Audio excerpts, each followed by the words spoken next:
Hi guys, good morning, good afternoon, good evening. Thank you very much for listening to this YouTube channel. March 31, Friday, our market ended lower today, down 145.07 points or down 2.18% to close at 6,499.68. So ganun-ganun lang, natapos na first quarter. So normally may mga window dressing na nangyayari but today was exceptional. Bakit?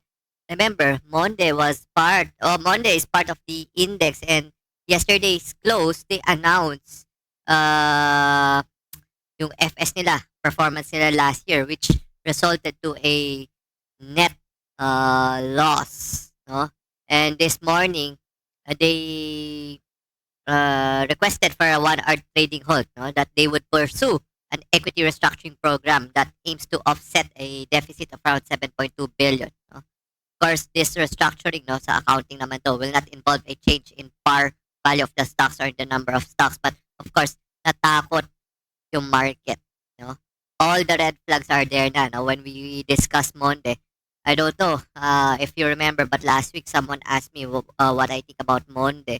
Yeah, the chart last time, no, 11, looks bottoming, quote unquote. But sabi ko nga, there's a reason why it's behaving like that, no? I hope you're able to get out before today's onslaught, no? Mawalang monde dyan, no? Mapapa-lucky me ka na lang, di ba? Yun na, di ba? The red flags are there. Why? Sabi ko nga, the alternative meat business is really growing worldwide. No? Unfortunately, not for corn, no? Which is the brand ni Monde. No? High-end. And if you check, you do your grocery shopping, you do your due diligence, even sa Shopee, even sa online sales, makita mo kung ilan yung binibili, ilan yung binibenta nila. Medyo overpriced siya. Given the high inflation market, the people, especially Filipinos, who is price conscious, they will not buy 400 pesos para sa fake meat. No? They would just rather buy pancit canton or what. No? But for other brands nila, no, Lucky Me, yun talaga, ano yun, no, leader. No? So yung mga holders ng Lucky Me right now or Monde, no, should eat pancit canton 3 times a day to increase their sales. No? Mukhang matatagalan sila. No? What's next for Monde? No, I expect more outflow in the next few days, no, weeks, or even months. No? That 11 pesos is now a resistance for now. No? Until, of course, there's a sudden change in their financials. No? I expect foreigners to downgrade Monde. No? And we expect more selling pressure. Of course, pwede mo naman technical bounce yan, no? Mabilisan lang, quickie. But over the longer picture, mukhang mahihirapan na yan. No? Yung mga funds na pumasok sa Monde, no? Remember, no? It's a super giant. It's a big company, no? They need to do an IPO 2021 last year, no? Or yeah, 2 years ago, no? Most of the shares were converted to equity, no? It's a debt to equity, no? So, mga convertible notes ng mga, ano yan, that yung strike price yan upon IPO. Basically, parang the shares are free, no? So, kaya may malakas ang selling pressure dyan. No? Yun yung nakakatawa dyan. Sino ba yung underwriter, book writer niya ng Monde? It's Credit Suisse. And big groups, no? But yun yung story there, no? And when these foreigners downgrade Monde, ayoko manakot, no? But, eventually, if tumuloy-tuloy ito, no? There's a big possibility that it will be removed from the index. No? That's a long shot, no? But that's a possibility. No? Diba? 40% public float. Daming kailangan isuka dyan. No? Yung problem there. No? Anyway, daming bargain today. No? Yung mga nagrebalance sa mga portfolio, no? AEV, JGS, down 10%. No? So, Monday, expect them to rebound. Also, the listing of Upson. No? So, good luck to Upson. No? Alter naman, kanina, nag-above IPO only for it to go down. So, talagang kailangan pigain yung mga IPO holders muna ni Alter. No? Wilcontel, GTCAP, SMC. No? And EMI ended higher. No? SMC, I think, Ramon Ang met with Bongbong Marcos, no, for for a project, no, with regards to battery energy storage system. I hope that's clear, no? Yung sa Monde, no? Remember 2 weeks ago, may nagtanong dyan, no? Yung 11 pesos looks strong. Sabi ko nga, there's two ways of, looking at the chart, no? There's a buyer and there's a seller, and it looks like na, for me, if bullish siya sa ganung, sa ganung, setup, I hope nakalabas siya, no? 20 cents kita yan, no? I hope nakalabas siya, no? Bottom fishing tawag to. Pero ako naman, parang, ha? 'Di ba? Wala akong monde. Oh, so mapapa-lucky me na lang ang masasabi ko diyan. Lucky me, wala akong monde, 'di ba? So anyway, other than that, no, APL announced yun nga, no, some updates. I have few APL, no? Laro-laro lang yan. Nakapost na na ano, GTC for next week in case there's a buy up, no? At around 2 50 p.m. today, no? They announced some updates yun nga. Go, go, go na daw. But ako naman, wala naman. Laro-laro lang yan. Maganda kasi dyan, mabilisan. Few flux. Benta ka, nakita na. GMA7 also announced their much-awaited cash dividend. No? Unfortunately, it was a disappointing 1 peso and 10 centavos. No? Last year, they gave around 1 peso and 45 centavos. No? So, yun nga, no? 2022 is an election year which investors are hoping or at least expecting a bigger paycheck, bigger dividends. No? Pero when they declared 1 peso and 10 centavos, nag-react sila.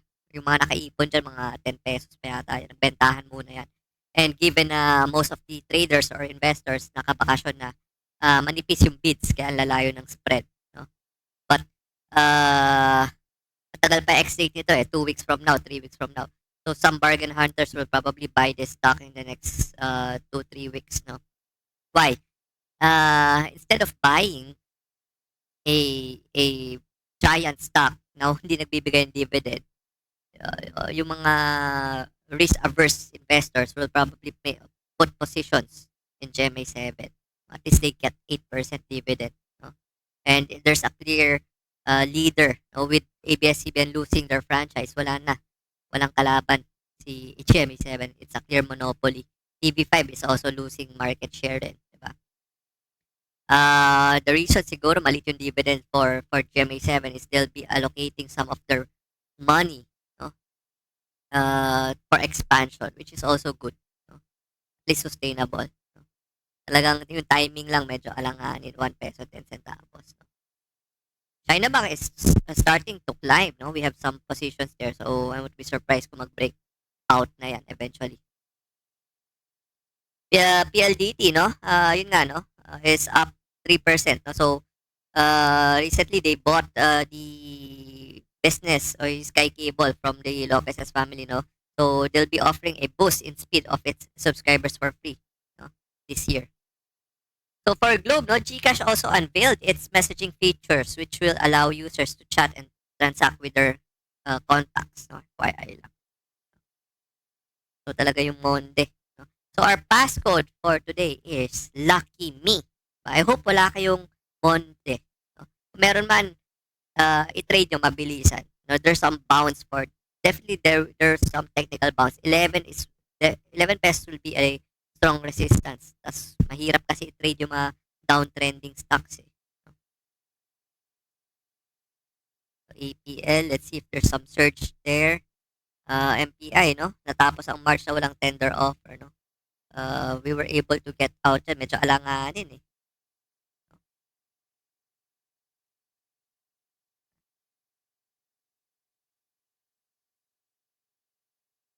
Someone asked here about Manny Pangilinan's track record, no? So, the way I see it is you need to differentiate the company from the stock price, no? Company-wise, Manny Pangilinan is the head of PLDT, NLEX, Meralco, Maynilad, Pilex, Smart, and many more, no? So, I don't know, no? If wala si Manny Pangilinan, wala yan. No? Walang Meralco, walang NLEX, walang Metro Pacific Toll Road, walang Metro Pacific Hospital. Wala lahat yan. Diba? That's track record. Yun yung hinahanap ng investors. No? The problem with us is we're obsessed with stock price. No? Dapat na yung track record dapat nila it's trading at 52-week high or dapat umaakit lagi yung stock, no? Hindi ganun. No? Walang sapilitan bumili, no? Investors or at least anchor investors in GIC sovereign funds, they're looking for these kinds of plays. No? So, remove all money pangilinan companies in the market in the Philippines. Wala nang mangyayari sa Philippines. That's track record. Ganun yung kalaki ang contribution niya sa economy, no? 'Di ba? Of course, there's some issues, no, with the over budget, overrun ng PLDT because big companies, big problem, no? Don't idolize people, no? Yun nga mga subway nga na di matuloy-tuloy, 'di ba? No project, no problem. Oh, 'di ba? That's how you look at things, eh, 'di ba? Mas prefer nila mag-invest sa agriculture na buy and sell business na sa ani, then go for it. No? If you are bullish with ani, 7 pesos right now, 7.50 going to 10 pesos. Yun nga, no? You borrow money. I think the bank rate right now, the ongoing rate is 8%. No? You borrow like 100 million, 20 million, 50 million. Bahala ka. If you're bullish on ani going to 10 pesos, go for it. Diba? Ako naman, I prefer solid track record. No? That's track record. Iba yung price movement. Iba pa yun. No? Diba? Someone asked na naman, SPNEC, March na natapos March, walang increase in authorized capital stock. Sabi ko, investing is a marathon, not a sprint. Yung mga nagmamadali ng ganyan, halata naman na kakastart lang naman ng trading yan. Sabi ko naman last year, the time frame for an increase in authorized capital stock is at least a year. At least. Diba? Kailan ba sila nag-file sa SEC? You check kailan sila nag-file. You start from there. No? That's the average time. And there's some issues back and forth. And next week is also a shortened trading week. No? Yung mga nagmamadali ganyan, yung mga tipong, di ba? There's no point of pinpointing if you have issues with the company, but by other companies, by Globe, by PLDT, or if you want to check with the company, you make your own due diligence. You go, or you reach out as an investor. Diba? There's no point of asking when increase on authorized capital stock, no? November, December, January, February, March. No? Of course, there'll be some issues. No? Diba? Yun naman yung sa akin there. What's good about SPNEC is they already at least onboarded ASEN as its minority partner for a 5% stake. No? They already got Manny Pangilinan's pledge to invest 16% for 2 billion pesos. I think that's track record. Diba? Maraming tinatrabaho lang yan. Hindi lang kasi overnight, no? We prefer kasi parang yung gusto natin mangyari. O bukas increase in authorized capital stock o dapat si SEC mag-approve na yan. Approve! Diba? Hindi ganun. Diba? Buti nga, no? The business very generous in giving this kind of play. Pwede naman niya i-IPO si Solar Philippines ng hiwalay, no? But he wants to infuse the assets, which is a double work na medyo matrabaho. But yun yung gusto niya mangyari. So be it. Yun nga, no? There's some issues naman daw na 8 gigawatt na lang daw. Sabi ko, market is forward looking. It's up to you. If you don't believe in what he's capable of doing, don't buy. Diba? Storytelling lang naman ang stock market. Yung Mary Mart ka, nag-promise ng 1,200 Mary Mart stores by 2030. It's already 2023. I don't even know kung naka-reach na sila ng 150 or 200. No, Injap is busy with other ventures right now. And there's no update with supermarket stores. No, medyo boring na business yan. But I would be sleeping on Mary Mart. No? Of course, with his new brokerage, no, in Dragon Fee, which will be operational, expect Sunrise Industries. No? Doon sila papasok dyan. No? Speaking of Pure Gold, someone asked about Pure Gold. I forgot to reply there. No? Bakit ang gaganda ng income ni Pure Gold? Bakit pababa yung stock for the past 5 years. Remember, when Pure Gold was listed in 2011, 2012, it was just trading at 10 pesos. And nandun yung hyper growth story. Investors flock Pure Gold. It went from 10 pesos to 50 pesos.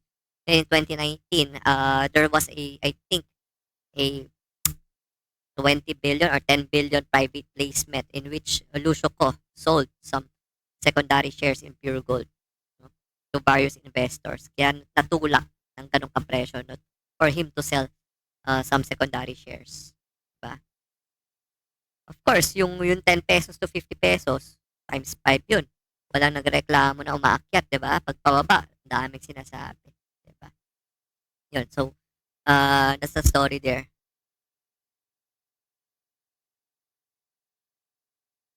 So, Upson, no? Monday. Medyo boring na business yan. Anyway, congratulations to TG Lim Kauko, no, for being elected as the president of the Bankers Association of the Philippines. No? So, TG Lim Kauko is the president of BPI. He's following the steps of Montinola and Cesar Consing, which is also BPI president before. By the way, no, NLEX party opened its new connector road, no, which is free until further notice. So expect people to go to the province the next few days, no? Dahil na long weekend. Monday, next week, araw ng Kagitigan. Walang pasok. What else? The subsidiaries of AP also renewed its power supply agreement, which will be effective for 5 years. No? FYI lang. So, yun. No? So, we already discussed Monde. No? Yung mga red flags dyan. Again, thank you very much for listening. Stay safe. Happy weekend. Lucky me. Bye-bye.